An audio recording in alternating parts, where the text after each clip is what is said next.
합니다. 여러분, 우리는 원래 하나님께서 우리를 태어나게 하셨을 때 하나님의 목적은 점점 성장하는 것입니다. 그래서 성장하면 할수록 뭘 경험하게 되냐면 하나님을 알아가게 되죠. 아, 하나님 이런 지혜가 있고, 야, 이 방법보다 하나님 방법이 더 나은 것 같고, 이 계획보다 하나님 계획이 더 나은 것 같고, 야, 하나님 나는 보지도 못했는데 하나님 그런 게 필요하고, 하나님은 또 불가능한 것을 가능하게 하시고, 그래서 그 알미 결국 더 큰 알미 되고 더 놀라운 알미 되죠.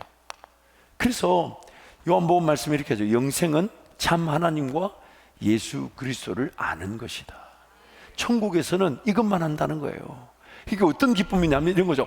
와, 하나님 이것도 너무 놀라운데 세상에 이런 지식도 있고 하나님 이런 능력도 있으시고, 그래서 내가 그렇게 화답했더니 그게 예배가 되고 하나님은 더 알려주시고 또 알려주시고 또 알려주시고 또 알려주시고, 그게 우리의 성장이 되는 거죠. 마치 몰랐던 지식과 지혜가 내 인생에 담겨지는 거죠. 그러니까 하나님의 형상을 따라 지음을 받았다는 것은 마치 깨끗한 그릇에 하나님 그분이 담겨지는 걸 말하는 거죠. 그렇죠? 하나님 그분이 마치 이미지, 즉 위생 장갑이 손을 위에 있듯이, 그러나 우리는 위생 장갑처럼 만들어졌다는 거예요. 하나님이 그 안에 자리 잡기 시작하는 거예요. 그래서 알면 알수록 어떤 일이 일어나냐면 하나님과 연합의 일이 일어나죠. 즉 동화되어지지 않습니까? 하나님 그렇군요. 하나님 그렇군요. 그 배워가면 배워갈수록, 알아가면 알아갈수록, 성장하면 성장할수록 더 하나님 그분으로 채워지니 하나님과 연합되어진 삶을 살아가게 되는, 이게 바로 천국이고 이 땅이 우리의 삶이죠. 그래서 우리가 창조됐을 때는 수준이 있었을 뿐이에요. 수준. 좀 알미, 시작이거나 중간이거나 좀 더 깊은 성장, 수준이 있었을 뿐인데 너무 안타까운 것은 우리가 하나님을 거절해버렸죠. 불순종해버렸죠. 그래서 이 은혜의 길을 놓쳐버리고 타락, 즉 떨어져 버렸어요. 이걸 영어로 fallen이라고 하죠. 타락, 떨어져 버렸어요. 떨어져 버려서 이제 이 정상적인 삶, 예수와 함께 동행하듯 하나님과 동행할 수 있는 이 은혜의 길이 놓쳐지게 되고 비정상적인 삶, 즉 죄인의 삶에 갇히게 되었어요. 그래서 그런데 너무 안타까운 것은 자연 만물을 둘러봐도 하나님의 창조 사실을 부인할 수 없는데 하나님을 찾고자 하는 마음도 없고, 우리의 삶이 언제 끝날지 모르지만 하나님 그분 앞에 서게 될 것인데 그 하나님 앞에 서게 될 날이 별로 기대되지 않는 그런 안타까운 상황에 처해 있어요. 그래서 이 죄와 죄인들의 이 영적 형편이 무지, 몰라요. 참, 여러분 자기 인생 알고 사는 사람 손 들어보세요. 오늘 김종지 목사 이 참 이상하게 생긴 놈 만날 줄 10년 전에 알았다 손 들어보세요. 몰라요. 자기 길 알고 사는 사람 아무. 그런데도 얼마나 용감합니까? 그렇죠? 자기 인생 알지도 못하면서 되게 열심히 살려고 해. 그럼 참 무식하면 용감해요. 또 보세요. 무관심. 하나님 나라가 안 보여. 관심이 없어. 누구는 막 저거 해야 되고 이거 해야 되고 이러는데 나는 뭐 니 하든지 말든지 뭐 관심이 없어. 또 무감각. 하나님이 느껴져요, 안 느껴져요? 하나님은 보이지 않으시지만 온 세계 어디든 안 계신 데가 없는데 하나님이 느껴져야 되는데 안 느껴지는데 별로 안 답답해. 뭐 누군가한테는 들리는가 보다. 뭐 나는 뭐, 그리고 감사하게도 제 인간도 안 들리고 제 인간도 안 들리고 제 인간도 안 들리는데 뭐 나만 안 들리나. 근데 이게 죄라는 것에 갇혀가지고 마땅히 따져보고 생각해보고 사모하고 기대해야 될 일들인데 그게 안 된다는 것. 또한 무능력합니다. 뭘 해야 되고 뭘 이루어야 되고 알아도 내 힘으로 이룰 능력이 없다는 거예요. 이게 바로 죄입니다. 죄. 그리고 그 죄에 죄인들이 갇혀서 무지하고 무관심하고 무감각하고 무능력합니다. 이런 상태에 이제 처해서 이제 다 지옥 가게 될 판인데, 이 죄인들 중에 하나님이 사랑하기로 작정한 저와 여러분들이 포함되어 있다는 거예요. 그러니 저와 여러분들을 버려둘 수 없어서 예수님이 대신 죽어주시고 우리를 건져내어 주신 거 아닙니까? 그래서 예수를 딱 믿으면, 예수 믿는다, 라고 말한다는 것은 바로 즉각적인 죄의 용서를 뜻합니다. 즉 양자, 하나님의 자녀로 회복되어졌다는 거죠. 그래서 내가 미래에도 죄를 지을 수 있지만 그 죄를 하나님 용서하시는 것은 죄 그 자체를 용서한다기보다는 내가 하나님의 자녀이기 때문에 어떤 죄를 지어도 포기하지 않으신다는 걸 말하는 거예요. 그래서 죄 용서를 받는데 너무 안타까운 것은 예수 믿고 죄 용서 받는 게 이제 시작이라는 거예요. 시작. 어떤 시작입니까? 다름 아닌 하나님 원래 계획하셨던 이거. 하나님 알아가고 근데 안타까운 것은 죄의 지배가 있어가지고 무지, 무관심, 무감각, 무능력한 상태로 살아갑니다. 그러니까 이런 상황에 있는 사람들, 이런 상황에 있는 줄도 모르고 빠져있는 이 죄인들을 위해 하나님이 어떤 은혜를 주셨냐. 그래서 오늘 본문 3장 19절이에요 갈라디아서 3장 19절 함께 선포합니다. 그런즉 율법은 무엇이냐? 범법함으로 더하여진 것이다. 천사들을 통하여 한 중보자의 손으로 베푸신 것인데 약속하신 자손이 오시기까지 있을 것이라. 이렇게 비정상적인 상황에 처해 있어서 무지한데, 무관심한데, 무감각한데, 무능력한데 몰라. 그럼 이거를 가르쳐줘야 될 거 아니에요. 그래서 그들의 죄악, 범법함으로 말미암아 뭘 더하여 줬다고요? 뭘 더하여 줬다고요? 방금 전에 읽었습니다. 한 번 더 보여주세요. 한 번 더 3장 19절 우리 함께 한 번 더 방송 시작. 그런즉 율법은 무엇이냐? 범법함으로 더하여진 것이라. 뭐가 더해졌다고요? 율법. 하나님이 이런 우리를 위해 뭘 주셨냐? 율법을 주셨대요. 가장 핵심에는 뭐 십계명이라고 볼 수 있고, 좀 더 확대되면 창세기, 출애굽기, 레위기, 민수기, 신명기까지 모세기 5경이라고 볼 수도 있고, 좀 더 확대하면 구약이라도 볼 수 있고, 심지어 오늘 본문 말씀에는 율법이라는 단어가 19절부터 쓰이다가 22절에서는 성령이라는 단어로 확 바뀌어버립니다. 즉 하나님의 말씀 안에 율법이 자리를 잡고 있다는 거예요. 그래서 그 율법을 우리에게 주신 것은 우리 죄 때문에 더했대요. 원래 필요했다, 안 필요했다? 원래 필요했다, 안 필요했다? 안 필요했다는 거예요. 죄가 없었으면 온전히 들을 수 있었죠. 온전히 여러분 고개를 끄덕여 주셔야 목소리를 이게 제가 지금 김답답하느라고 얼마나 답답한지 몰라요. 목소리가 고개도 좀 끄덕여주고. 여러분 설교가 길어지는 건 제 책임이 아니라고 몇 번 얘기하잖아요. 빨리 끝내고 싶어요. 저도 점심 먹고 싶고 좀 쉬고 싶고. 이게 지금 설교 3번째예요. 3번째. 지금 산부에 오신 여러분 좀 그런 거 좀 배려를 해 주셔야 되지. 뭐 니나 잘해라 이게 아니라. 자, 다시 율법은 더해졌대요. 그리고 더해졌단 말은 우리 원래 창조 세계 때는 필요했다, 안 필요했다? 안 필요했다는 거예요. 온전히 들을 수 있었고, 온전히 따를 수 있었고, 온전히 순종할 수 있었고, 온전히 예배할 수 있었어요. 그런데 하나님을 거절하는 순간 죄 가운데 빠졌어요. 근데 그 사람들이 죄 가운데 빠졌는지도 몰라. 그래서 하나님이 율법을 주셨대. 더했대. 그러니까 더했다는 말 자체에서부터 이 율법이 우리를 구원할 수 있는 게 아니라는 것을 증명하고 있는 거죠. 원래 정상적인 기능이 안 되니까 비정상적인 사람들을 정상으로 올리겠다는 거 아닙니까? 그러니 그것이 우리를 구원하는 게 아닌 거죠. 그래서 율법의 기능이 뭐냐? 로마서 7장 7절 말씀 우리 함께 선포합니다.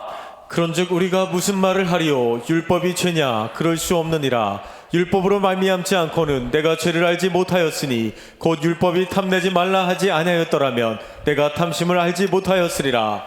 율법이 아니면 뭐를 알지 못한다고요? 죄를 알지 못한다. 죄에 갇혀서 무지, 무관심, 무감각, 무능력한데 율법이 아니면 죄를 모른대요. 그래서 우리를 위해 율법을 주셨어요. 그 율법을 더해 주셔서 이제 깨닫게 하기를 원하셔요. 그러니까 여러분 하나님의 은혜, 이 은혜의 자리, 정상적인 관계 속에서 그래서 이 은혜의 길을 걸어가면 여기서는 음성이 들리겠죠. 또 보지 않으려도 꿈, 비전, 인도하심 당연히 나타나겠죠. 왜요? 예수 따르는 길이며 성령 충만한 길이며 하나님 그분 나라를 위해 살아가니 음성이 안 들리겠어요? 꿈이 안 보이겠어요? 비전이 안 보이겠어요? 그런데 이게 지금 안 보이는 이유가 뭘까요? 내가 지금 은혜 아래에 있지 않고 어디 아래에 있다? 죄 아래에 있다. 그러다 보니까 이 죄를 깨닫게 해야 되는데 성경을 지독하게 안 읽어. 그러면 어떻게 죄를 알 수 있을까요? 결국 그러니까 신앙생활이 어디 쪽으로 가냐면 뭘 더 하면 복준대 해봐. 좀 헌신하면, 봉사하면 복 준대 해봐. 물질 묻지 마. 그냥 네 하면 내년에 더 많이 준대 해봐. 그러면 다른 종교하고 다를 게 뭡니까? 다를 게 뭡니까? 오늘 우리의 삶의 본질적인 가치는 뭐냐면, 나의 이 비정상적인 상황, 죄 아래 갇혀서 하나님과 동행이 되지 않는 이 상황. 그래서 예수 그리스도라는 그 예수라는 이름의 뜻이 뭡니까? 자기 백성을 저희의 죄에서 건져낼 자시라고. 성경은 우리의 죄를 고발하고 죄인됨을 고발하고, 그 죄인됨으로 인하여 모르고 관심이 없고 감각이 없고, 또한 뭘 안다고 해도 행하고 지킬 만한 능력이 없는 자, 그걸 고발시켜서 나로 하여금 하나님 앞에 엎어지게 만들죠. 하나님, 이 죄인을 용서하여 주십시오. 그게 바로 율법의 목적인 거예요. 갈라디아서 강의를 쓴 존 스토드 목사님의 책에 보면 마틴 루터의 글을 인용하는데, 마틴 루터가 이런 얘기를 했어요.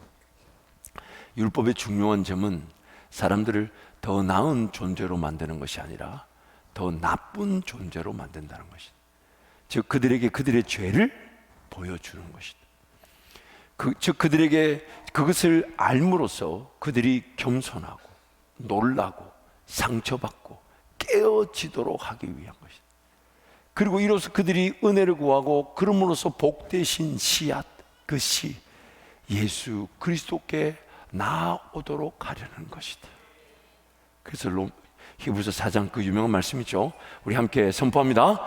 하나님의 말씀은 살아있고 활력이 있어 좌우의 날선 어떤 검보다도 예리하여 혼과 영감이 관절과 골수를 찔러 쪼개기까지 하며, 또 마음의 생각과 뜻을 판단하나니 지으신 것이 하나도 그 앞에 나타나지 않음이 없고, 우리의 결산을 받으실 이의 눈앞에 만물이 벌거벗은 것 같이 드러나느니라. 그러므로 우리에게 큰 대제사장이 계시니 승천하신 이 곧 하나님의 아들 예수시라.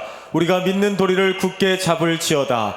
우리에게 있는 대제사장은 우리의 연약함을 동정하지 못하실 이가 아니요 모든 일에 우리와 똑같이 시험을 받으신 이로되 죄는 없으시니라. 그러므로 우리는 긍휼하심을 받고 때를 따라 돕는 은혜를 얻기 위하여 은혜의 보좌 앞에 담대히 나아갈 것이니라. 아멘. 율법을 통하여, 하나님의 말씀을 통하여 나의 죄인됨의 형편을 깨닫게 될 때, 마치 이런 거죠. 수술대 위에 그 질병을 파헤쳐 드러내놨어요. 혼과 영과 및 관절과 골수를 찔러 쪼갰대요. 그래서 내 몸이, 지어진 내 몸이 낱낱이 하나님 앞에 드러났대요. 그걸 보니까 세상에, 드러내지 않았다면 저런 것들이 내 속에 자리 잡고 있어서 나를 죽이고 있었는데, 치료하지 않았다면 저것이 나를 끊임없이 괴롭혔을 텐데, 그런 것들이 드러났을 때 수술대의 환자가 할 수 있는 말이 뭡니까? 살려달라는 거죠. 그래서 예수께로 나아갈지니라. 예수께로. 그게 바로 우리 신앙의 전부입니다. 그게 전부예요. 뭘 이루고 없고 이런 게 중요한 게 아니에요. 오늘 나의 형편을 깨닫고 예수님이 아니면 치료될 수 없는 나, 예수님이 아니면 치료될 수 없는 나를 발견하고 예수님을 찾는 겁니다. 예수님, 나를 불쌍히 여겨 주옵소서. 어떤 눈이 멀고 귀신 들고 질병 걸린 사람들만의 외침이 아니라, 죄인인 내가 죄라는 병에 걸려서, 근데 죄라는 병이 얼마나 지독한지 내 눈을 닫게 만들었죠. 내 귀를 닫게 만들었죠. 내 마음으로 깨닫지 못하죠. 믿지 못하죠. 뭔가 배웠다 싶은데 행할 능력이 없죠. 그러니 자신의 미련함을 발견하고 자신의 연약함을 발견하고 부족하고 어리석고 심지어 천박하고 세상에 가치가 하나 없는 걸 발견해서 예수 바라볼 때, 오히려 고린도전서 말씀 뭐라고 합니까? 그런 미련한 자를, 부족한 자를, 어리석은 자를, 천박한 자를 하나님이 들어 쓰시기를 좋아하신다.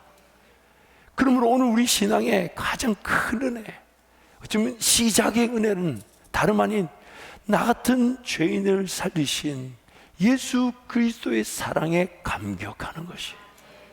내가 지금 죽어도 천국 갈 수 있을 만큼 나를 사랑하신 그래서 하박국 선지자가 그렇게 고백하잖아요.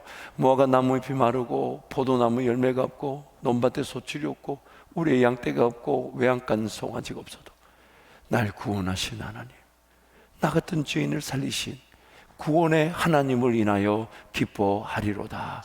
그게 누군가의 고백이 아닌 우리의 고백이에요.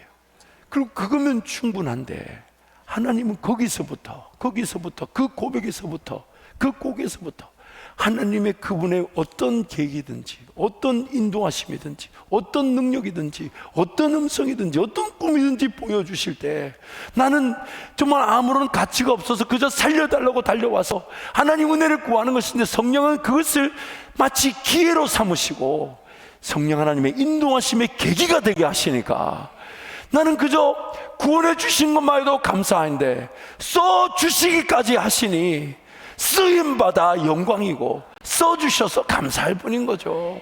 마땅히 죽어 마땅한 나를 하나님 죽지 않게 하시고 포기하지 않으시고 그저 이 죄인을 위해 죽어주시고 지금도 나를 붙들고 계심이 감사해서 그 하나님과 동행하고자 하나님이 길이 되어주시고 인도자가 되어주시고 행할 능력을 주시고 방법을 주시고 열매가 맺혀지게 하시고 더 놀라운 꿈을 꾸게 하시고 비전을 꾸게 하시니 어찌 감사하지 않겠습니까? 그러니까 여러분, 하나님의 꿈에 대해 관심이 없고 하나님 나라가 보이지 않고 그 하나님의 그분을 알아가고자 하는 마음이 없다는 건 지금 나는 제 아래 갇혀 있는 거예요. 하나님 말씀을 대하지 않는 거예요. 모르는 거예요. 뭐가 질병인지 뭐가 문제인지. 여러분, 그게 오늘 우리의 가장 큰 문제인 것입니다. 그래서 하나님은 지금 그걸 보여주고 깨닫기를 하시죠. 너 이런 게 질병이야. 근데 우리는 그런 걸 모르고, 예를 들면 이런 거예요. 내 지금 두 팔은 장애인데 내 두 팔은 고쳐임을 받아야 되는데 성한 내 다리 때문에 걸어다니면서 이것 달라 저것 달라 이것 달라 저것 달라 하면 하나님은 내 지금 장애가 된 두 팔을 먼저 고치셔야 되겠어요? 내 걸을 수 있다는 다리로 뭘 달라는 거 그걸 먼저 줘야 되겠어요? 여러분이 하나님이 어느 걸 먼저 줘야 됩니까? 하나님은 지금 본질적인 것을 고쳐나가기를 원하시는데 우리는 그건 항상 뒷전이야. 하나님 잘 안 느껴지고 잘 모르겠고 이해되지 않고, 그러나 천국과 지옥은 있다 하니까 예수 안 믿으면 안 될 것 같고 예배 안 드리면 안 될 것 같고, 그러니까 신앙생활이 율법 아래 갇혀버려. 율법 아래 갇혀버려. 예수 그리스도께로 인도되어야 될 율법이 오히려 나를 갇히게, 너는 무지해, 너는 무능력해, 너는 무관심해, 너는 무감각해, 그렇게 갇혀 사는 겁니다. 그래서 주님은, 우리 예수님은 이 율법을 먼저 주셔서 이런 죄인들을 깨닫게 하시고, 그리고 이 율법이 또한 고발, 즉 우리의 영적 형편을 고발하기도 하지만 또한 뭡니까? 뭐가 된다고요? 오늘 본문 말씀에 초등 뭐라고요? 교사가 된다. 이 초등 교사가 된다는 말이 뭘까요? 오늘 내 삶을 정상적인 수준에 올려놓을 수 있도록 교사를 쓴다는 거잖아요. 그렇잖아요. 그러니까 우리 신앙생활에 그런 부담이 되고 어려움이 있고 좀 하기 싫은데 근데 안 하면 안 될 것 같고 억지로 했는데, 세상에 억지로 했는데도 하나님이 은혜를 주시니 놀랄 때가 있지 않나요? 그때 율법의 기능을 이해하는 겁니다. 예를 들어 볼게요. 우리 저희 어머니가 어릴 적에 용돈을 1,000원을 주셨어요. 일주일 친지 한 달 친지 잘 모르겠어요. 그때 100원을 갖고 가면 사탕을 10개를 살 수가 있었어요. 이만한 무슨 사탕입니까? 알사탕. 그거는 이제 하나 깨물어 먹었다는 이빨이 먼저 나갈 것 같더라고. 아무튼 근데 그 100원이 작지 않은 돈인데 어머니가 이제 1,000원을 용돈을 주실 때 1,000원짜리를 주지 않으시고 항상 100원짜리 10개를 줬어요. 10개를 탁 주고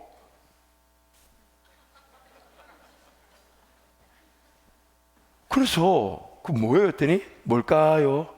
11조 내놔라. 그래서 제가 의문이 들었어요. 아니 어머니, 차라리 900원을 주지 미리 띄고.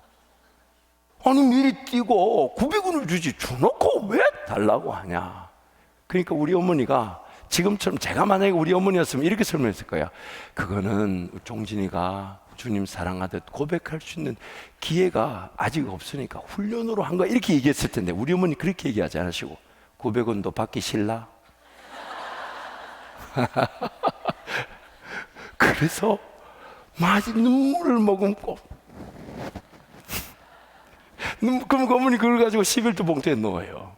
그걸 모았다가 저보고 주일날 가져가라 그래. 야, 그러면 주일날 가져가면 제가 기쁘게 들고 갔을까요? 아니면 그것만 쳐다보고 갔을까요? 어땠을 것 같아요?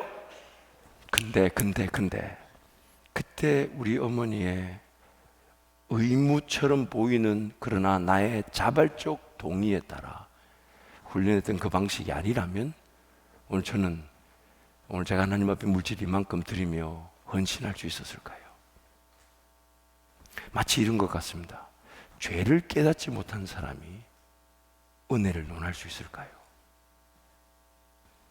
죄를 깨닫지 못한 사람이, 자신의 죄인됨을 모르는 사람이 감히 하나님 은혜를 논할 수가 있을까요? 그래서 오늘 내 삶에 하나님은 나의 영적 형편을 드러내어서 예수께로 나아가게 하며, 또한 예수께로 나아갔을 때 성령께서는 아직 젖을 먹는 단계잖아요, 그렇죠? 아직 젖, 장성한, 그래서 단단한 식물을 먹을 수 있는 단계가 아니라 젖을 먹을 수. 그럼 이때는 무슨 설명을 어떻게 해줘야 되겠습니까? 그러니까 우리 신앙 중에 이런 얘기를 하잖아요. 헌금해봐, 하나님이 복 주셔. 틀린 말은 아니지만 그런 수준이 있을 수 있기 때문에 하는 거예요. 예를 들면 이런 것도 있을 수 있잖아요. 우리 성도들이 새로 등록하면 교회는 주정 헌금 봉투를 이쁘게 튼튼하게 만들어 드립니다. 왜? 1년을 써야 되니까. 근데 만약에 그런 봉투가 없으면 과연 신앙이 어린 사람들은 매 순간 예배하러 올 때 물질을 다 구분해 놨다가 하나님 드리라면 딱 드리고, 또 하나님이 생각나게 하시면 더 드리고, 새로운 기회를 보면 더 드리고, 또 이렇게 선교사님 오시면 식사 대접해야지, 이런 게 자발적으로 잘 이루어질까요? 아니면 느슨해질까요? 어떻게 될까요? 느슨해지죠. 신앙이라는 것 뿐만 아니라 삶도 마찬가지예요. 무슨 얘기냐면 강제는 없습니다. 이 자리에 여러분 강제로 예배하러 오신 분 있나요? 아, 있을 수 있나? 강제로 오신 분 있나요? 없어요. 근데 요구되어지는 건 있습니다. 왜냐하면 나를 고질적으로 괴롭히고 있는 것이 있기 때문에. 그리고 고질적으로 괴롭히고 있는 것 때문에 중요성을 모르고 당위성을 모르고 필요성을 모르잖아요. 근데도 훈련의 기회를 줘야 돼. 그럼 어떻게 해야 되겠어요? 마치 어린아이들이 11조 개념을 잘 모르지만은 부모가 동전 10개 바꿔 주면서 이렇게 내놔, 이거 말고 다른 방법이 있을까요? 있을까요? 그래서 여러분 잊지 마십시오. 율법은요, 우리한테 의무를 요구합니다. 신앙생활도 마찬가지예요. 강제된 건 아닌데 안 하면 지옥 갑니다. 절대로 나한테 강제로 예수 믿으라 안 했는데, 그러나 내가 신앙생활 안 하면 지옥을, 사망을 피할 수가 없습니다. 즉 강제는 아닌데 의무되어진 게 있다는 거예요. 요구되어지는 거. 근데 오늘 우리 그 요구되어진 것이 율법 그 자체만으로는, 율법이 우리에게 너 이렇게 해야 돼, 죄 때문에 너는 눈이 가려져서, 죄 때문에 관심이 없어, 죄 때문에 감각이 없어, 죄 때문에 하나님 나라 살아갈 능력이 없어, 너는 원래 하나님을 알고 하면서 하나님을 섬겨야 되는데 이것도 불순종했어, 너는 지옥 가야 돼. 이렇게 할 때 오늘 우리의 고백이 뭡니까? 예수님 아니면 안 된다고. 그리고 예수님 우리를 보듬어 주시면서 걱정하지 마, 내가 율법이 요구하는 바를 다 이루었기 때문에 너는 나만 따라오면 돼. 나만 따라. 그래서 예수님이 따라가게 하실 때 내 신앙이 강제는 아니지만 뭐가 되게 하신다고요? 의무가 되게 하셔. 이것을 자발적 의무라고 합니다. 말이 좀 웃기죠? 의무인데 자발적이래요. 그래서 성경은 예수님이 이렇게 비유하셨잖아요. 뭐라고 비유하셨냐면 우리의 삶이 반석 위에 지어지는 집이다. 즉 이거부터 갖추어지지 않으면 안 돼. 근데 반석이라는 말이 뭡니까? 내가 하고 싶을 때 하는 거예요? 아니면 무조건 해야 되는 거예요? 내가 드리고 싶을 때 드리는 거예요? 무조건 드려야 되는 거예요? 비가 오나 눈이 오나 바람이 부나 삶이 어떠든지 간에 하나님과 나의 관계는 흔들림이 없는 거예요. 요동치지 않는 거예요. 그걸 중심으로 사는 거예요. 그게 삶의 가장 기초인 거예요. 그게 의무예요. 의무. 자발적 의무. 자발적 의무. 강제된 게 아닌데 내가 스스로 마치 이런 거죠. 주일 성수를 딱 하려고 작정하고 하는 것과 내가 오늘은 갈만하네 하고 오는 것과는 가치가 다릅니다. 만약에 주일 성수라는 시간을 우리 성도들의 합의를 통해 정해놓지 않았다면 우리가 교회로서의 규모로 감당할 수 있는 일은 하나도 못할 겁니다. 이런 공간도 세워지지 않을 거예요. 공원에서 모여야 될 거고, 공원에서 모였다면 과연 이렇게 많은 성도들이 예배하러 올까요? 안 와요. 그러나 누군가에게는 주일을 예배를 꼭 지켜야 된다는 의무가 있었고 의무감이 있었고, 그러나 그것은 자발적으로 한 것인데 그 자발적으로 지켰던 성도들이 함께 헌신하여 이런 공간이 생기고 이런 공간에 많은 영혼들을 품게 된 거 아닙니까? 그래서 오늘 우리 삶에 성령 하나님의 관심은 의무되어져야 될, 즉 요구되어진 것이 자발적인 사랑의 관계 속에서 세워지기를 원하시는 거예요. 이거는 신앙뿐만 아니라 여러분 직장사도 마찬가지예요. 부하 직원이 왔는데 시킨 것도 잘하는데 딱 볼 때 저런 건 누가 좀 매일 저 시간에 좀 감당했으면 좋겠다 싶은 게 있었는데 그 부하 직원이 자기가 자발적으로 일찍 나와가지고 요구되어 아무한테도 강제된 게 아닌데 그 리더가 볼 때 필요한 걸 막 한다고 생각해 보세요.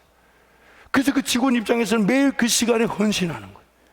그냥 하고 싶을 때 하고 안 하고 싶을 때 안 하는 게 아니라 리더가 볼 때 너 저 누군가 좀 했으면 좋겠는데 라고 했는데 그 사람이 막 나와서 그 공동체 안에 요구되어진 그 필요를 마치 나의 의무인 것처럼 자발적으로 최선을 다할 때 멋있는 거예요. 그래서 의무가 자발적 의무가 될 때 하나님은 이것을 특권으로 여겨주십니다. 의무가 특권이 되는 것입니다. 그래서 하나님을 섬겨봤던 분들은 하나님 앞에 뭔가 드릴 수 있어 받을 복을 기대한다기보다는 하나님께서 나에게 보여주셔서 물질이든 시간이든 구별하여 드릴 수 있는 그 자체를 행복으로 여깁니다. 행복을. 생명도 하나님이 주셨고 물질도 하나님이 주셨고 시간도 하나님이 주셨는데 그것을 내가 믿고 시간이든 물질이든 하나님 앞에 내어줄 수 있었다는 게 그 자체가 행복인 거예요. 근데 그 사람이 막 그렇게 헌신할 때 보면 저렇게까지 해야 되나, 저렇게까지 물질을 드리고 저기까지 기도하고 저렇게까지 시간을 헌신해야 되나, 사람들이 막 근데 너무 율법적인 거 아니야? 근데 그분들이 뭐라고 얘기냐면 내가 이렇게 헌금하고 내가 이렇게 기도했다고 해서 내가 하나님 날 구원해 주시고 날 은혜 주실 거라고 생각지 않는다고. 그저 하나님 앞에 드릴 수 있어 감사하고 쓰임 받아 영광이지. 명절 때 이렇게 모여 있을 때 외삼촌, 참고로 외삼촌도 목사신데 이제 저희 어머니가 제일 이제 맏이거든요. 그리고 딸 아들인데, 근데 그 이제 큰 외삼촌이 이제 가족들이 모여 있는데 어머니 이제 암만 가족들이 모여 있어도 밤 8시만 되면 다 성경책 들고 일어납니다. 어디 가냐? 교회 가는 거예요. 그러면 외삼촌이 한마디 합니다. 참 별나게 믿는다. 별나게. 가족들이 좀 왔는데 얘기도 하고 하지 그건 뭐하러 걸어가노? 그리고 그래 기도 안 해도 하나님 다 도우실 건데 뭐하러 그래 안 오? 참고로 그 기도하러 가는 교회가 그 외삼촌이 심호하는 교회예요.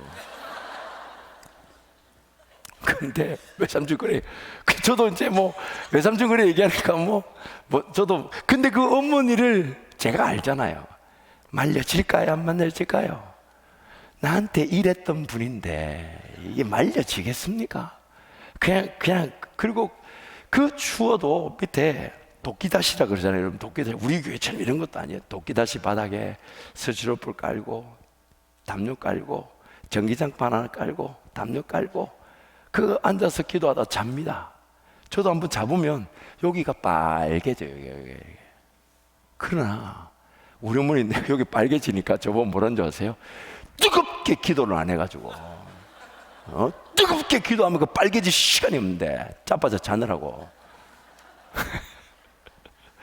근데 여러분 보세요, 우리 어머니가 그렇게 기도하는 게 뭔가 그렇게 하고 뭘 바라는 게 아니라 그 자체가 우리 어머니에게는 주님 사랑의 관계인 거예요. 그래서 나중에 여러분 천국 가보십시오. 주의 이름으로 뭘 했다, 헌금했다, 일했다, 이게 기억되는 게 아니라 그때 그 순간에 다른 사람 다 편하게 잘 수 있고 집에서 쉴 수 있지만 주님 그 부르심에, 근데 그 부르심에 자발적으로 가면서 마치 하지 않으면 안 될 것처럼 그렇게 기도하고 헌신했던 것만큼 특권이 어디 있겠습니까? 특권이 어디 있겠습니까? 사랑하는 성도 여러분, 오늘 하나님 우리에게 절대로 강제하지 않았어요. 한번 예를 들어 볼게요. 제가 이렇게 길거리 지나가다가 어떤 이제 제가 총각이라고 길거리 지나가는데 첫눈에 딱 와닿는 자매를 봤어. 그래서 그 자매한테 딱 붙잡고 한마디 하는 거예요. 난 오늘 당신을 사랑하기로 작정했으니 당신도 날 사랑해야 돼. 바로 끌려갑니다. 바로. 하나님께서 우리를 사랑의 관계로 지으셨잖아요. 하나님이 내버려두면 사랑의 관계는커녕 지옥 가고 말 거니까 예수님이 사람의 몸을 입고 와서 대신 죽어주시고 우리가 할 수 없는 그 하나님과의 관계 회복을 해주신 건 내가 할 수 없으니까 일방적으로 해주셨지만 이제 일방적으로 해주신 그 재용서함 이후의 삶의 순간은 하나님 그분과 원래 계획했던 알아가면서 사랑하면서 연합될 수 있는 것, 그게 하나님의 목적이잖아요. 그래서 지금 그 긴장감을 가지고 우리를 대하시는 거예요. 저렇게 내버려두면 삶이 그냥 그렇게 끝나고 망할 거니까 강제적으로 개입하실 때가 있어요. 그걸 구원이라 그럽니다. 그러나 정말 자발적으로 하나님을 찾고 하나님을 의지하고, 그래서 젖을 먹을 때 젖을 먹을 줄 알고 길 때 길 줄 알고 배 깔고 이게 일어설 때 일어설 줄 알고 걸을 때 걸을 줄 알고 달릴 때 달릴 줄 아는 그 자발적인 삶의 자세로 하나님과 동행하는 내 삶을 기다리시는 거지. 너 이렇게 안 하면 너 벌 받아. 너 이렇게 안 하면 너 저주를 피할 수 없어. 이런 분이 아니시라는 거예요. 이런 분이 아니시라. 그래서 그 긴장감 속에 우리한테 지금 자꾸 초청하시는 거예요. 자꾸 초청. 넌 어떡할래? 넌 어떡할래? 넌 어떡할래? 그래서 그런 우리를 위해 율법의 말씀을 주셨잖아요. 성경을 주셨잖아요. 그래서 그걸 볼 때 나의 죄인됨을 알고, 그죠? 그러니까 뭐 다른 문제가 하나도 필요하지 않아요. 어차피 내 인생 망하지 않아요. 하나님 나를 붙들고 있기 때문에 망할 수가 없어요. 오늘 우리가 누리는 은혜는 나 같은 죄인을 용서하시고 지금도 품어주고 계신 예수 사랑이 감격인 거고 감사인 건데, 그 죄에 대한 용서함에 대한 감사와 감격이 없이 뭘 달라는 것은 과연 주어질 수 있는 걸까요? 이런 것과 같죠. 그릇이 있는데 하나님이 막 은혜든 뭐 능력이든 막 담아주실 수 있잖아요. 그래서 우리는 막 이걸 바라잖아요. 하나님 은혜를 주십시오, 능력을 주십시오, 길을 열어주시고 직장을 열어주시고 사업을 열어주시고 자식들 잘 되게. 분명히 하나님 도우실 텐데 안 줘. 잘 안 줘. 왜 그럴까요? 혹시 이런 건 아닐까요? 내 그릇이 비어있지 않고 온갖 욕심, 정욕, 세상 문화, 오라, 유행 이런 걸로 가득 차 있지는 않을까요? 그래서 그릇이 쓰임 받으려면 깨끗해야 한다. 깨끗해. 또 보세요. 이런 등불이 있다고 칩시다. 그래서 심지가 이렇게 있어. 그래서 불을 딱 붙이면 세상의 빛으로 쫙 나타날 텐데 기름이 없다면 불을 붙일 수 있습니까? 나를 죽일 텐데. 그래서 이런 비정상적인 상태, 기름이 없죠, 쓰레기가 가득한 이 비정상적인 상태에서 하나님 나에게 율법을 통해 그런 어떤 순종의 기회를 말씀을 더 사모하고 말씀을 통해 깨닫고 기도의 자리로 가고, 그래서 막 이렇게까지 해야 되나, 꼭 그래야 돼, 부담이 되지.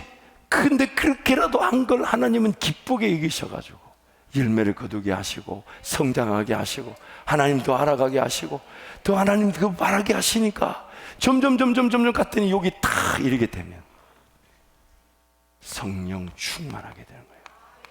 성령 충만. 그리고 그때부터 뭘 벌어야 되나, 뭘 마셔야 되나, 뭘 입어야 되나 이런 걸 염려하지 않아요. 먼저 그 나라와 의를 구한다. 그래서 신앙이 의무에 사로잡혀 있는 사람은 즐거움이 없죠. 아이고 이것도 해야 돼. 아휴, 아침에 김 답답했으면 됐지, 저녁에 다니엘 교대 또 오라고. 아휴, 해도 너무하다. 또 지나고 나면 12월달 특별 새벽기도 한다고 오라 하고, 그리고 또 지나고 나면 10년 통독 성회가 있다 하고, 또 그 지나고 나면 또 부흥회 있다 하고, 그리고 그게 끝이 아니야. 2 2월 20일부터 100일간 저녁 기도회 있다 하고, 교회를 바꾸든지 목사를 바꾸든지 해야지. 여러분, 왜 나에게 그 끊임없이 의무감으로 다가오고 있는 거죠. 그러나 그 상태를 모르시지 않아요. 그럴 때 기도하는 거죠. 하나님, 내가 다니엘 기도에 21일까지는 아니더라도 일주일에 한 3일이라도 가게 해 주십시오. 하루라도 가게 해 주십시오. 목사가 저렇게 새벽에 좀 오라 하는데 내 일주일에 한 번은 좀 가도록 도와주세요. 그런데도 안 되면 다음에 또 구하는 거죠. 한 번은 좀 가게 해달라는데 왜 안 도와주시냐고, 도와달라고. 그러나 그게 틀리지 않았다는 거예요. 하나님 그 과정을 통해 그 부담감이 하나님의 은혜를 맛보는 기회가 되게 하시고, 그것이 특권이 되게 하시고. 특권. 저는 사역을 기도하다 감동이 돼서 여러분한테 얘기하고 하잖아요. 처음에는 그게 깨달아지면 달콤한 맛이 있어요. 요한계시록 말씀 이런 게 있잖아요. 두루마리, 즉 하나님 말씀 받아 먹어버리라. 먹으니까 내 입에서는 어떻게 된다고요? 달게 되잖아, 달게. 근데 그 안에 들어가서 막상 그것을 감당하고 그것을 진행할 때는, 소화할 때는 쓰게 된다 하잖아요. 저는 긴 답답, 그래 맞아. 그래서 새벽에 아침에 우리 환우들을 위해, 성도들을 위해 기도하는 시간 너무 좋을 것 같다. 그래가지고 시작했는데 죽을 파입니다. 정말이에요. 아침에 1시간 반을 생방송, 여러분 한번 해보시라고. 생방송 1시간 반. 제가 확신하건대 아나운서 아침에 1시간 생방송 하면 1시간 반 하면 그날 쉬어야 돼요. 아무 반응도 없어. 네 나이라 이거지. 근데 이러면 저도, 그런데 그것 통해서 성도들이 힘을 얻는다 하고 막 상품 후원해서 갖다 주고 힘을 얻는, 난 좀 힘들지만 하나님 나도 좀 훈련되게 하시고 나도 좀 성장하게 하시고 나도 더 바라보게 하시고. 근데 기대를 갖는 거죠. 어떤 기대요? 다음에는 이 사역보다 더 좋은 사역의 길로 인도하실 것이라. 그 기대가 있는 거죠. 쓰임 받는 사람은 계속 쓰임 받는 거예요. 주마 가편, 잘 달리는 말은 더 잘 달리게 하시는 거예요. 근데 그것이 우리 삶에 똑같이. 그래서 주님이 이렇게 얘기하잖아요. 1달란트 빼앗아 5달란트로 5달란트 남겨 10달란트 받은 자에게 주라. 그러니까 사람들이, 저는 이미 10달란트나 있습니다. 그러니까 주님 뭐라고 합니까? 무릇 있는 자가, 가진 자가 더 많이 가지게 될 것이라고, 더 많이 달리게 될 것이라고, 더 많은 은혜를 누리게 될 것이라고. 그래서 하나님은 지금 이 율법이라는 걸 통해 우리를 그렇게 인도해 가시. 그래서 주님이 마태복음 7장에서 이렇게 얘기하셨어요. 마태복음 7장 말씀 우리 함께 선포합니다. 내가 율법이나 선지자를 폐하러 온 줄로 생각하지 말라. 폐하러 온 것이 아니요 완전하게 하려 함이라. 진실로 너희에게 이르노니 천지가 없어지기 전에는 율법의 1.1획도 결코 없어지지 아니하고 다 이루리라.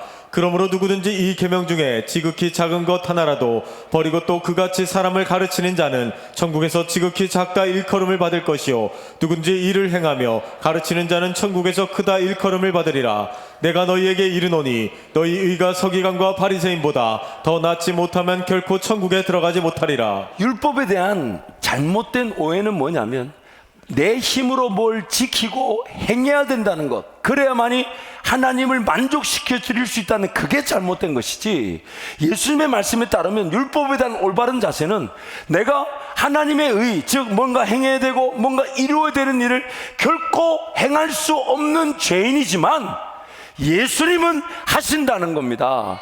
예수님은 하신다는 겁니다. 아멘. 예수님은 단 하나의 계명조차도 땅에 떨어지지 않게 하시고 이루어지게 하신다는 거예요. 그 마치 이런 거죠. 나는 길을 가야 되는데 그 길 한 번도 가본 적이 없어. 근데 길을 가본 신문이 지도를 주면서 너 이대로 가면 이 길 갈 수 있어 할 때, 그 길을 간 거는 내가 이룬 게 아니라 그 길을 걸어갔던 분의 따라간 것으로 내가 누리게 되는 것이죠. 그러니까 예수님이 우리한테 뭐라고 그러셨어요? 너는 아무것도 염려하지 말고 나만 따라오너라. 나만 따라오라고. 그래서 주님을 따라가게 되면 주님이 율법이 요구하는 하나님의 나라와 영광, 또한 행해야 되고 이루어야 되고 마쳐야 되고 완성시켜야 되고 모든 걸 이루셨으니, 오늘 우리가 주님을 따라가게 될 때 내가 율법을 지키고 내가 행해서 하나님의 의를, 하나님 그분을 만족시키는 게 아니라 예수님이 나를 대신해서 먼저 걸어가시면서 하나님을 만족시켜 드려서 그 길을 우리가 따라가게 될 때, 이미 그 길에서 우리는 하나님이 주시고자 약속하신 은혜를 맛보게 되고 영광을 맛보게 되고 꿈을 꾸게 되고 비전을 가지게 될 때, 이건 내가 한 것이 아니라 나를 구원하신 예수님이 하신 것이라. 예수님이 하신 것이라. 그래서 그 부담감이 우리 안에 있는 것입니다. 여러분, 병원에 가보면 몰랐던 병을 발견할 때가 있죠. 그러면서 의사가 목사님 이제 이런 거 드시면 안 돼요. 그러면서 이런 튀긴 거 먹지 마라, 밀가루 먹지 마라, 먹지 마라. 그때는 알았다고 집에 와보니까 먹을 게 없어. 그러다 보니까 아직은 좀 덜 아픈 것 같고 덜 힘든 것 같으니까 그거를 잘 순종해요, 안 순종해요? 그럼 언제 순종하게 됩니까? 기어이 배 터져 나와가지고 내 이제 더 이상 의사 선생님 아니면 안 됩니다 할 때, 그때 비로소 참 우리 신앙 같지 않아요? 지금 좀 순종할 기회를 찾고, 지금 좀 헌신할 기회를 찾고, 지금 좀 하나님 은혜를 구해야 되는데 지금 안 구하고 있다가 나중에 내 힘으로 안 되는 일 만났을 때 그때서야 전부여 의지요. 제가 이거를요 진짜 제가 연기하면 좋겠어요. 새벽에 종종 그런 분들이 들어와요. 맨정신도 아니야. 주님이 달라. 결국 우리 참 그렇지 않습니까? 그래서 지금 뭔가 교회에서 뭘 하자 하고 개인적으로 여러분에게 말씀 듣는데 기도하는데 성령께서 뭘 감동을 주면 부담이 되는 건 사실이에요. 왜? 예수님이 이루시겠다는 일이기 때문에 내 힘으로는 안 되지만, 그러나 이렇게 하는 거죠. 내 힘으로 안 되지만 예수님이면 이루실 수 있으십니다. 따라가게 도와주십시오. 순종하게 도와주십시오. 그러나 또 주님이 큰 걸음을 뛰라 하지 않고 감당할 길로만 가자 하시잖아요. 감당할 길로. 그러나 그 감당할 길을 걸어가는 게 부담일 수 있지만 그 의무, 자발적 의무가 순종되어지면 특권이 되는 겁니다. 특권이. 어제도 제가 후배 이제 목사님 이제 교회 개척해서 남양주에서 벨레에 있는데 어쨌든 스토리가 많이 있는 연결고리가 많아서 어제 제가 이제 서울 그 학술 대회를 갔잖아요. 기조 강연하러 갔어요. 근데 너무 안타까운 게 이게 얼마나 어렵고 힘든 일인지를 모르는 거예요, 여러분이. 제가 무슨 학자도 아닌데 학술대에 기조 강연을 갔다는 거는 학술대에 제가 문을 열었다는 뜻이에요. 좀 모르면 놀라기라도 해야지. 박수까지는 아니고 교만해지잖아요, 갑자기. 물론 스님 갑자기 교만시키려고 저렇게. 근데 이제 거기를 갔다가 이제 그거 남양주에 하더라고요. 그래서 이제 전화했더니 형님 시간 됩니다. 그래서 10분 만에 왔더라고요. 그 얘기 나누는데 제가 그 친구한테 늘 도전을 하다 보니까 그 친구 이런저런 대화를 나누다가, 야, 우리는 얼마나 많은 인구가 많아야 되고 교회 목이 좋아야 되고 이런 걸 따지는 사람이 아니라 하나님 나에게 너부터 헌신하고 너부터 충성하고 너부터 수고하라는 것을 듣고 따르기만 하면 돼. 쓸데없는 걱정하지 마. 제가 지금 말을 굉장히 부드럽게 했어요. 어제 그 친구한테는 이렇게 얘기하지 않았어요. 뭐 그는 여러분의 상상에 맡깁니다. 거의 잡아먹을 듯이 얘기했는데, 그러면서 제가 야, 우리는 뭘까 가져서 행복한 자이 아니라 주님이 주실 때 내 손을 통해 흘러갈 때 행복한 거잖아. 그러면서 제가 제 기준을 얘기해 줬어요. 저도 여러분 목사기 때문에 어떤 시간이나 물질의 기준에 목표라는 게 있지 않습니까? 제가 사역을 하다 보니까 종종 새가족들이 저한테 아니 성도들이 이렇게 많고 헌금하면 야 목사님 부자겠네요 이래. 그러니까 그분이 잘 모르시니까 그렇잖아요. 우리 장로님들의 불꽃 같은 눈을 모르는 거지. 그러니까 그는 뭐 모르니까 이제 그럴 수 있는데, 그런데 그게 2번 들리고 3번 들리다 보니까 제가 기도하면서 하나님 나한테 뭘 원하시는 게 있습니까? 왜 저기가 계속 들리죠? 저것이 시간 지나면 다 깨달아지고 이해될 부분인데 왜 나한테 자꾸 저게 들리죠? 하나님 나한테 뭘 원하십니까? 그러면서 제가 하나님 앞에 헌물을 해야 될, 헌금을 해야 될 목표치를 발견했어요. 그게 뭐냐면 어느 교회 어느 사역을 가든지 간에 그 교회에서 주는 사례비는 내가 헌금을 다 드리는 걸 목표로 해야 되겠다. 다 드리는 거예요. 그래서 너무 감사한 게 그거를 정했는데 그 다음부터는 어느 교회에서 사례비 얼마 주는지는 물을 필요가 없어. 왜? 얼마 주든지가 난 하나님 앞에 드릴 거니까 10만 원 주든 20만 원 30만 원 아무 개의치 않고 그저 하나님이 인도하심이라면 그 길을 순종하며 걸어가니까 이야 그게 더 행복한 거예요. 어차피 여러분 하나님이 내 삶을 책임져 주시는 것인데, 그래서 지금까지 그 목표치를 순종하려고 최선을 다해오고 있고 또 하나님 지켜줄 수 있도록 도우시니까 얼마나 감사한지 모르고, 그리고 너무 감사한 건 내 자식들을 그래서 하나님이 책임져 주시는 거예요. 왜? 나는 없으니까. 그러니까 통장을 비워놔야 돼. 어중간에 갖고 있으면 하나님이 그것 때문에 내 새끼 안 도와주면 어떡할 겁니까? 생각해보면 그런 거 아니에요? 그래, 물론 최선을 다해서 하나님이 저축하게 하고 전략하게 해서 그것이 목적에 따라 쓰게 하실 때도 있지만, 그러나 돈 그 자체를 모으는 거는 한 달란트를 받은 걸 가지고 땅속에 처박아 두는 거와 똑같은 겁니다. 하나님의 분명한 목적에 따라 일용할 양식으로 사는데, 하나님이 내 삶을 책임져 주실 뿐 아니라 내 하나님 나라를 보게 하시고 영광의 기회를 포착하게 하시고 나부터 헌신하고 나부터 수고하고, 그러나 그 헌신과 수고가 부담이 되죠. 안 하면 안 될 것 같고, 근데 자발적으로 하겠다 했더니 감당되어지게 하셔서 나중에 그게 나에게 특권이 되게 하시니까, 그게 행복한 거 아닙니까? 우리 성도들이 교회 오면 주정헌금 봉투를 만들어 드려요. 왜냐면 아직 어리시니까. 또 어떤 성도들 중에 얼마를 헌금하면 됩니까? 이렇게 물으시니까. 그래서 주일날은 이 봉투에 최선을 담아서, 양이 중요한 게 아니라 질이 중요한 거니까, 마음이 중요한 거니까. 그런데 여러분, 만약 그 봉투가 없다고 생각해 보세요. 그 봉투가 없다고 생각해 보세요. 과연 그거 잘 구별해서 드릴까요? 과연 할까요? 그러니까 어느 순간 모든 물질이 하나님 거니까 11조 그거 다 구약이야. 뭐 감사한금 주수가 다 구약이야. 내 물질 다 하나님의 건데 내가 하나님께 다 드리면 되지 라고 말하는 사람 중에 과연 제대로 드리는 사람이 있을까요? 없지는 않습니다. 있겠죠. 그런데 하나님은 내 형편을 알잖아. 죄인됨의 형편을 알잖아요. 그게 어떻게 가르쳐 주기를 원하시냐면 그냥 구별해 놓는 거예요.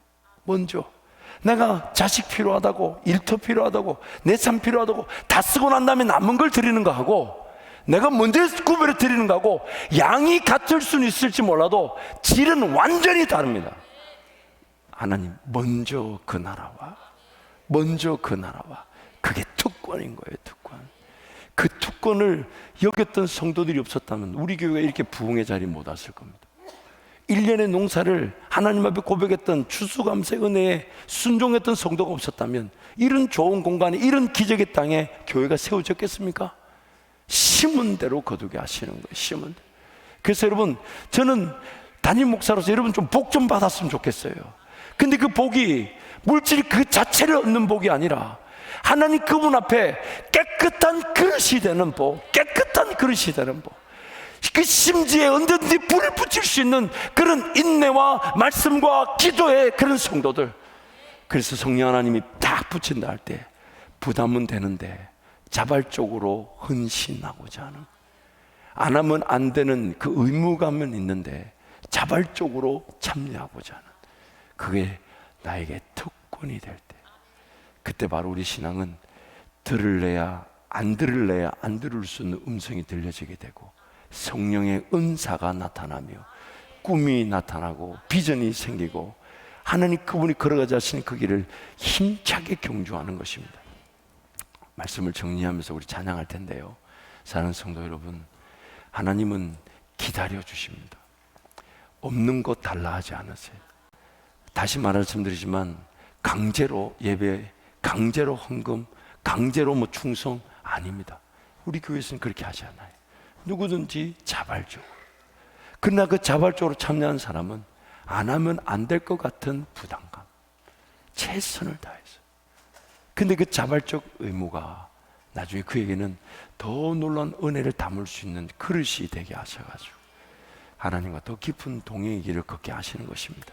그러므로 신앙이 하지 않으면 나만 손해인데, 해야 되지만 부담이 되는 건 예수님 더 의지할 기회인 줄 알고, 예수님 더 의지함으로 주어진 어떤 요구든지 간에 여러분의 특권이 되시기를 진심으로 축복합니다. 우리 함께 찬양하겠습니다.